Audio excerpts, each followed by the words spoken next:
नमस्कार, चौपाल चर्चा कार्यक्रम में आपका स्वागत है। मैं हूं आपके साथ सौरभ शर्मा। किसान भाइयों, चौपाल चर्चा कार्यक्रम आपका अपना कार्यक्रम है जिसमें हम गांव-गांव जाते हैं, चर्चा करते हैं सरकारी योजनाओं की, किस तरीके से हमारे किसान भाई योजनाओं का लाभ ले रहे हैं। आपको बता दें, इस वक्त हम मौजूद हैं गांव साबोरा में, जिसका ब्लॉक पड़ता है कुमेर, जिला भरतपुर। आपको बता दें, इस गाँव की जो मुख्य फसल है वो है सरसों। आइए आपको लेकर चलते हैं चौपाल में।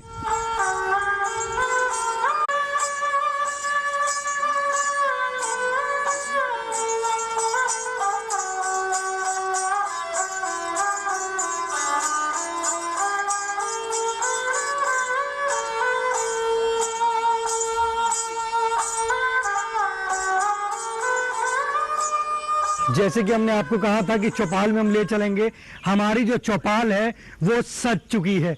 जोरदार तालियों के साथ कार्यक्रम की शुरुआत करते हैं। आज हम बात करेंगे एक जिला एक उत्पाद योजना के बारे में। साथ ही साथ हम बात करेंगे प्रधानमंत्री फसल बीमा योजना के बारे में।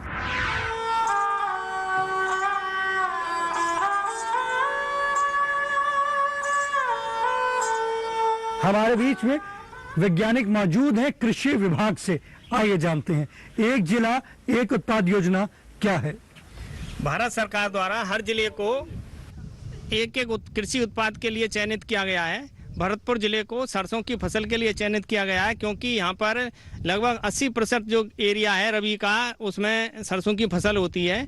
हमारा टोटल एरिया 3,53,000 रबी में बुवाई होती है, जिसमें से लगभग 2,90,000 हेक्टेयर में सरसों की फसल बोई जाती है। सरसों की फसल हमारे यहाँ किसानों की मुख्य इकोनॉमी का साधन है और किसान इसका अच्छा उत्पादन लेकर के इसका लाभ कमा रहे हैं। इसलिए ये एक फसल एक योजना एक जिले में चयनित सरसों फसल पर मुख्य रूप से ये ध्यान केंद्रित किया गया है। देखिए, कितनी अच्छी जानकारी दी हमारे वैज्ञानिक ने बताया एक जिला एक उत्पाद योजना के बारे में। आइए जानते हैं किसान भाई से। जी, आप बताएं, एक जिला एक उत्पाद योजना के तहत सरसों की फसल आपके यहाँ पर चयन की गई है। आप ये बताइए, सरसों की जो फसल है आप किस प्रकार से लेते हैं। हमारी सरसों की फसल, इसमें जोत काफ़ी लगती है, खाद भी लगता है, डाई लगती है, सुपर फास्फेट लगता है, सल्फर लगती है। पर समस्या एक है किसान के सामने कि किसान के लिए खाद समय पर उपलब्ध नहीं हो पाती। किसान औने पौने में खाद लेता है, ये हमारे यहाँ समस्या बनी हुई है। तो अगर आपको खाद सही समय पर मिल जाएगी तो आपकी जो सरसों की फसल है उससे आप लाभ की प्राप्ति करेंगे। बिल्कुल, अगर किसान के लिए खाद समय पर मिले तो हमारे यहाँ की जो जमीन है वो 19 से 20 कुंटल हेक्टेयर की पैदावार देती है। अगर पानी बढ़िया, हमारे यहाँ पानी बढ़िया नहीं है सिंचाई का, अगर पानी बढ़िया हो तो इससे भी ज्यादा ले सकते हैं हम पैदा। हमारे यहाँ कोई व्यवस्था नहीं है पानी की। हमारे बीच में वैज्ञानिक मौजूद हैं, आइए जानते हैं। जो यहाँ पे किसान भाई कह रहे हैं कि खाद समय पे उपलब्ध नहीं हो पाती है। सर, हमारे किसान भाई का सवाल है, उसके बारे में आप क्या कहना चाहेंगे। सरसों की फसल में मुख्य रूप से फास्फेट तत्व की आवश्यकता होती है, जो कि हमारे किसान है मुख्य रूप से डीएपी का उसमें प्रयोग करता है। और डीएपी की अवेलेबिलिटी अब फिलहाल थोड़ी कम चल रही है, तो इसके लिए आप सुपर फास्फेट का प्रयोग करें। सुपर फास्फेट का ये बहुत अच्छा विकल्प है, जिसमें सल्फर की मात्रा भी होती है और सल्फर के साथ साथ में उससे तेल की मात्रा भी उसमें सरसों में बढ़ती है। तो इसलिए डीएपी के स्थान पर सुपर फास्फेट पर्याप्त मात्रा में उपलब्ध है और सुपर फास्फेट के साथ में ही यूरिया का आप उपयोग करेंगे तो आपको खाद की उपलब्धता सुनिश्चित हो सकेगी। अगर हम बात करते हैं जैविक तरीके से, अगर हमारे किसान भाई जो उसकी उर्वरक हैं उसको देना चाहें तो किस तरीके से सरसों की फसल में दे सकते हैं। जैविक उर्वरकों में जो भी उपलब्धता है, लेकिन सरसों की फसल जैविक उत्पादों से लगभग पूर्ति नहीं कर सकते। इसके लिए हमें लगभग जो फास्फेट का जो हमारा जो तत्व है वो हमको कहीं ना कहीं से आर्टिफिशियल रूप से देना पड़ेगा, जिसकी पैदावार अगर हमको वो पूरी अगर लेनी है। तो अगर इसमें हम खाली जैविक के ऊपर ही डिपेंड रहेंगे तो सरसों की फसल की पैदावार आएगी तो सही, लेकिन जो इसका जो पोटेंशियल है वो हम हार्वेस्ट नहीं कर पाएंगे। हमारे बीच में और भी किसान भाई मौजूद हैं, आइए जानते हैं। जी, आप बताएं, जो आप सरसों की फसल ले रहे हैं किस प्रकार से लेते हैं। उसमें काफ़ी तो हम जोत लगाते हैं, डाई यूरिया भी देते हैं, सारी बुवाई थैली का बीज भी लाते हैं वहाँ बाहर से, लेकिन टाइम पे हमको पैदा मिलती नहीं। क्यों कि खाद बीज उपलब्ध नहीं होता हमारी। सरसों की फसल जो आप ले रहे हैं उसमें आपको लाभ की प्राप्ति होती है? लाभ होता है पर टाइम पे जब होता है जब होता है, ऐसे नहीं होता। टाइम पे खाद बीज मिल जाए तो टाइम पे हो जाता है। देखिए हमारे किसान भाई कह रहे हैं कि अगर समय पे खाद भी मिल जाए तो सरसों में वो लाभ की प्राप्ति भी करते हैं। हमारे बीच में और भी किसान भाई मौजूद हैं, आइए जानते हैं। जी आप बताएं, सरसों की फसल की अगर बात करते हैं, जैसे आपके यहाँ पे एक जिला एक उत्पाद योजना के तहत सरसों में चुना गया है, तो आप सरसों की फसल में किस प्रकार से लाभ ले रहे हैं? सरसों में लाभ बहुत अच्छा मिलता है, लेकिन समय पर वर्षा हो जाए तो। अगर वर्षा नहीं होती तो खेती बंजर रह जाती है। अगर इस बार की बात करते हैं तो आपको क्या लगता है? इस बार की बात ऐसा है, अगर ये वर्षा ढंग से हो गई तो अच्छी पैदा होगी। सरसों की फसल लाभकारी है? लाभकारी ज़्यादा। देखिए हमारे किसान भाई कह रहे हैं कि सरसों की फसल ज़्यादा लाभकारी है। अगर इस बार वर्षा अच्छी होगी तो कह रहे हैं कि अवश्य लाभ भी अच्छा होगा। हमारे बीच में और भी किसान भाई मौजूद हैं, आइए जानते हैं। जी आप बताएं, सरसों की फसल में आप किस प्रकार से लाभ ले रहे हैं? सरसों की फसल में काफ़ी तो मेहनत करनी पड़ती है, जुताई की, बुवाई की, खाद की, लेकिन जो सरकारी जो केंद्र बने हुए हैं खाद के, उनमें खाद की आपूर्ति नहीं हो रही है। अगर हमारे वैज्ञानिक ने उसका विकल्प बताया है कि आप इस तरीके से करें तो आपको लाभ अवश्य होगा, तो आप करेंगे?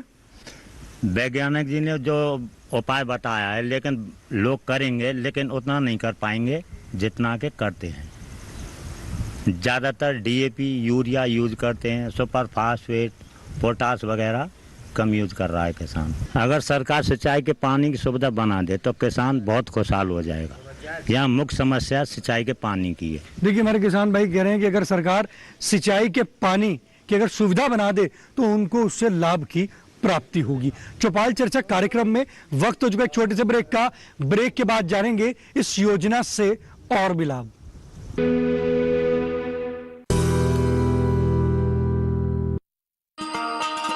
किसान भाइयों गांठ बांध लो, गांठ बांध लो, बात बहुत है काम की, समृद्धि के पैगाम की। मिट्टी के मिजाज को समझो, मिट्टी के हर राज को समझो, मिट्टी की तुम जांच कराओ, मुफ्त सॉइल हेल्थ कार्ड ले जाओ। कभी मुनासिब बीज लगाओ, सही किस्म की खाद ले आओ, जितनी जरूरी उतनी डालो, सही मात्रा खुद पहचानो, इसको अपना मंत्र बना लो, मिट्टी की सेहत को जानो।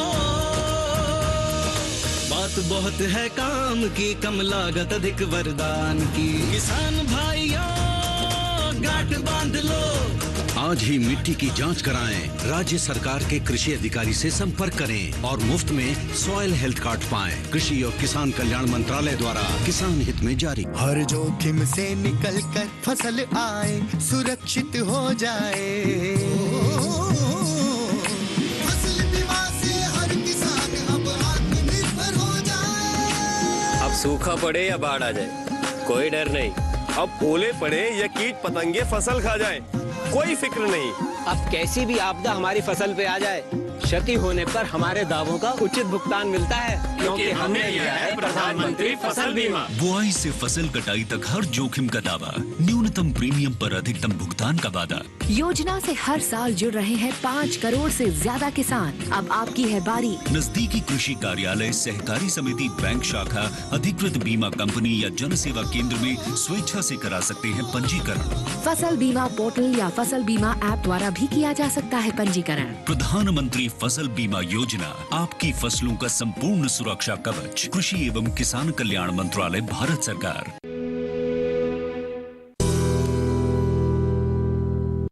ब्रेक के बाद आपका स्वागत है कार्यक्रम चौपाल चर्चा में। आज हम बात कर रहे हैं एक जिला एक उत्पाद योजना के बारे में। हमारे बीच में किसान भाई मौजूद हैं, आइए जानते हैं। आपको बता दें कि यहाँ पर एक जिला एक उत्पाद योजना में सरसों को चुना गया है। जी आप बताएं, सरसों की फसल में आप कौन सा बीज लेते हैं? सरसों की फसल में 42, पाइनर 46, पाइनर 42 ये सर्वश्रेष्ठ 2-3 साल से चल रहे हैं, परंतु गिरिराज नाम का जो बीज अनुसंधान द्वारा चलाया गया है वो भी अपनी स्थिति में ठीक निकला है, परंतु उसमें तना गलन जैसे रोगों की शिकायत देखने को मिली है, जिससे उत्पादन में उससे कमी आई है। अनुसंधानकर्ता भी हमारे बीच में है, वो हमें अच्छे बीजों के बारे में जानकारी दें और इसमें हमें कम से कम 8 से 10 जोत लगाई जाती हैं। पहली जोत हम जून और मई के महीने में सूखे खेत में लगाते हैं। उसके बाद वर्षा होने पर समय समय पर बीच में लगाते रहते हैं और जो इसकी बुवाई है अक्टूबर में 2 अक्टूबर से 15 अक्टूबर के बीच की बुवाई हमारे क्षेत्र में सर्वश्रेष्ठ मानी जाती है, जिससे उत्पादन भी अच्छा होता है और गुणवत्ता भी अच्छी होती है। देखिए कितनी अच्छी जानकारी दी हमारे किसान भाई। कहते हैं कि उससे जो सरसों की जो खेती कर रहे हैं उसमें उनका उत्पादन भी अच्छा होता है। और उनका एक सवाल भी था कि उनको बताया जाए कि कौन सा बीज का चयन किया जाए। सरसों की फसल में मुख्य रूप से हाइब्रिड बीज का पिछली साल से इंट्रोडक्शन हुआ है, तो इसमें नुजुबीडू कंपनी की एक चैंपियन नाम की वैरायटी है, उसका कि हमने फील्ड डेमोस्ट्रेशन लगाए थे तो उनकी अच्छी पैदावार आई है। सरसों अनुसंधान केंद्र के द्वारा जो फसल गिरिराज की वैरायटी निकाली गई है उसको वो भी उसकी अच्छी पैदावार दे रही है। भाई किसान ने ये बताया कि उसमें रोग का कुछ तना गलन की बीमारी का प्रकोप है, तो तना गलन के लिए उसमें मुख्य रूप से आप गर्मी में गहरी जुताई करें। जुताई के बाद में समय पर अगर बुवाई करेंगे और बीज का उपचार करके उसको बीज को बोएंगे तो ये तना गलन की बीमारी स्वतः ही अपने आप खत्म हो जाएगी और किसान को अच्छी पैदावार उसमें मिलेगी। देखिए कितनी अच्छी जानकारी दी हमारे विशेषज्ञ ने। हमारे बीच में और भी किसान भाई मौजूद हैं, आइए जानते हैं कि किस प्रकार से वो यहाँ पर सरसों की खेती कर रहे हैं।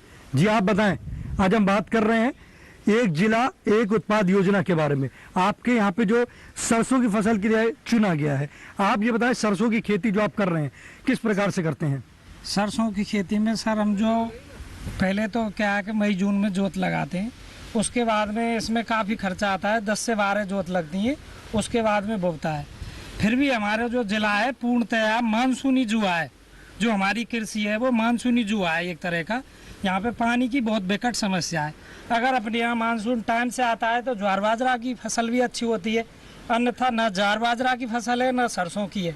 और पूर्णतया जो हमारे पूर्व प्रधानमंत्री जी अटल बिहारी जी ने जो सपना देखा था कि सड़क से सड़क और नहर से नहर, अपने यहाँ कोई ऐसी नहर से नहर जुड़े जिससे हम लोगों को पानी मिले और उत्पादन अच्छा हो। बाकी ये खाद बीज तो हमारे पानी के आधारित है, हम पानी अच्छा होगा तो हम कुछ भी डाल दें ज़मीन में हमारी में अच्छा होगा। और यही हमारी समस्या है कि हमारे यहाँ नहर से नहर जोड़ के पानी पहुँचाया जाए, जो पानी की विकट समस्या है और मानसूनी जुआ की कृषि है अपने पूरे जिले। देखिए हमारे किसान भाई का एक सुझाव है, वो कह रहे हैं नहर से नहर अगर यहाँ जोड़ दी जाएगी तो उनको लाभ की प्राप्ति होगी। वो कह रहे हैं कि वो निर्भर है बारिश पर, बारिश अच्छी होगी तो फसल अच्छी होगी, बारिश अगर नहीं हुई तो उनको फसल जो है वो खराब हो जाएगी, वो उससे लाभ की प्राप्ति नहीं कर पाएंगे।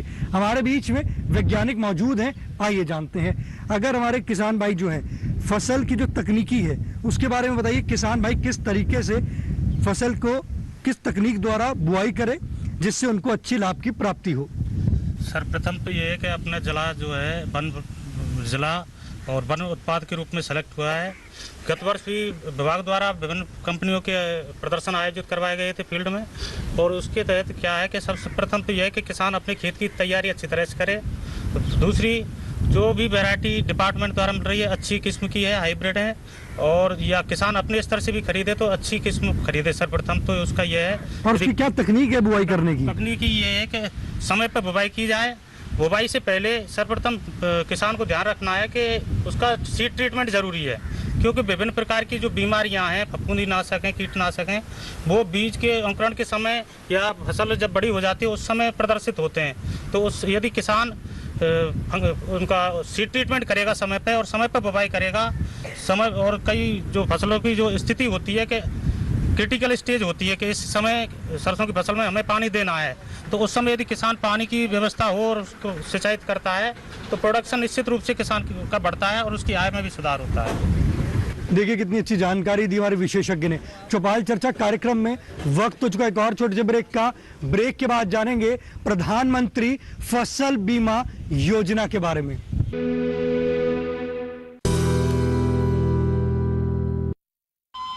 अरे सुन तो। मुझे क्या सुनाना चाहते हो? जो सुनाओ मेरी सौतन को। किसको? अरे वही तुम्हारा मोबाइल फोन जिससे सुबह शाम दिन रात चिपके रहते थे और कहते थे किसान कॉल सेंटर से बातें हो रही हैं। अच्छा ये बात है। हाँ क्यों, क्या हुआ? अब बात नहीं होती क्या? अब तो झट से बात हो जाती है। ऐसा क्या? हाँ, अब तो ज्यादा लाइनें और खास तकनीक के कारण खेती के माहिरों से तुरंत बात हो जाती है। और अगर कभी लाइन व्यस्त हो तो अपनी समस्या फोन पर रिकॉर्ड करा दो, वहाँ से फोन आ जाता है और समस्या की हल का मैसेज भी आ जाता है। ये देखो आ गया। अरे वाह, इसका मतलब इंतजार की घड़ी अब खत्म। हाँ। तभी मैं सोचूं कि आजकल मुझ पर इतना प्यार क्यों आ रहा है। कृषि संबंधी समस्याओं का अपनी भाषा में तुरंत हल पाने के लिए पूरे भारत में किसी भी फोन से हेल्पलाइन नंबर पर संपर्क करें। किसानों का दोस्त किसान कॉल सेंटर।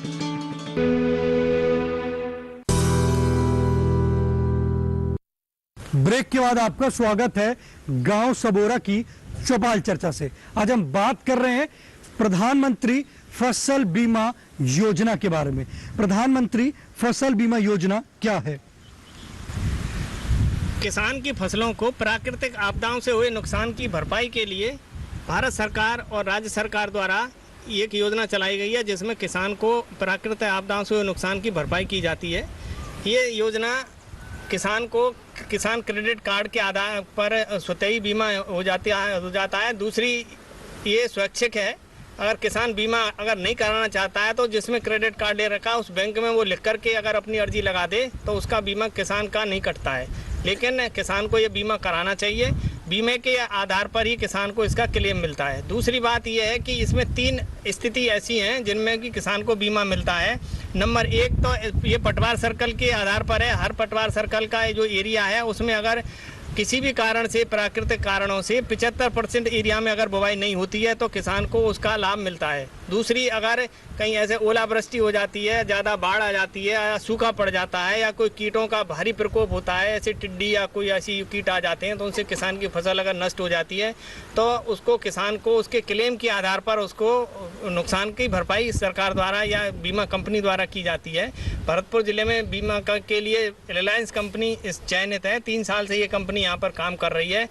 और ये लास्ट में क्या है कि ये प्राकृतिक आपदाओं के अलावा में अगर इसका जो भी अगर ऐसे बाढ़ आ जाए या कोई सूखा पड़ जाए उसके बाद में अगर नुकसान होता है तो पूरे एरिया का इसमें सर्वे करने के बाद में जिला कलेक्टर द्वारा नोटिफिकेशन होता है और किसान को सभी को ये बीमा का क्लेम मिलता है। करीब 25% किसान को बीमा मिलने के बाद में पॉलिसी वो पूरी मान ली जाती है। देखिए, अभी आपने जाना प्रधानमंत्री फसल बीमा जो योजना है, ये हमारे वैज्ञानिक ने बताया किस तरीके से वो काम कर रही है। जी आप बताएं, प्रधानमंत्री फसल बीमा की बात कर रहे हैं, फसल का बीमा कराया आपने? कराया। फसल का बीमा जो आपने कराया, फसल आपकी नष्ट हुई? नष्ट ना हुई भाई, जब लाभ मिलो हमें। नष्ट भैया जब लाभ मिलो। नष्ट हुई तब लाभ मिला? हाँ। योजना अच्छी है। हाँ ठीक है। देखिए, हमारे किसान भाई कह रहे हैं जब फसल नष्ट हुई तो उससे उनको लाभ की प्राप्ति हुई। वो कह रहे हैं प्रधानमंत्री फसल बीमा जो योजना है लाभकारी है। जी आप बताएं, प्रधानमंत्री फसल बीमा योजना के बारे में बात कर रहे हैं, फसल आपकी नष्ट हुई है? भाई को मिलो मुआवजा। तो किस प्रकार से नष्ट हुई थी? ओरेंते योजना लाभकारी है? हाँ। देखिए, हमारे किसान भाई कह रहे हैं कि ओला वृष्टि हुई थी, उससे फसल नष्ट हुई और प्रधानमंत्री फसल बीमा योजना के तहत उनको लाभ की प्राप्ति हुई। आप बैठ सकते हैं। जी आप बताएं, प्रधानमंत्री फसल बीमा योजना की चर्चा कर रहे हैं, फसल का बीमा कराया है? और जो फसल नष्ट हुई, ओले वृष्टि थे और बातें नष्ट फसल हुई, उसका बीमा भी मिला था। योजना लाभकारी है? लाभकारी है। कृषि एवं किसान कल्याण मंत्रालय की जो योजनाएं हैं वो धरातल पे काम कर रही हैं? हाँ, कर रही हैं। देखिए, हमारे किसान भाई कह रहे हैं कृषि एवं किसान कल्याण मंत्रालय की जो योजनाएं हैं वो धरातल पर काम कर रही हैं। जैसे कि वो बता रहे हैं कि प्रधानमंत्री फसल बीमा योजना के तहत उनको लाभ की प्राप्ति हुई है, क्योंकि जब उनकी फसल नष्ट हुई तो उनको उससे लाभ की प्राप्ति हुई। जी आप बताएं, फसल का बीमा कराया आपने? कराया सर। उससे लाभ मिला आपको? मिला। किस प्रकार से नष्ट हुई थी? ओले से। कौन से वर्ष हुई थी? 2019 में।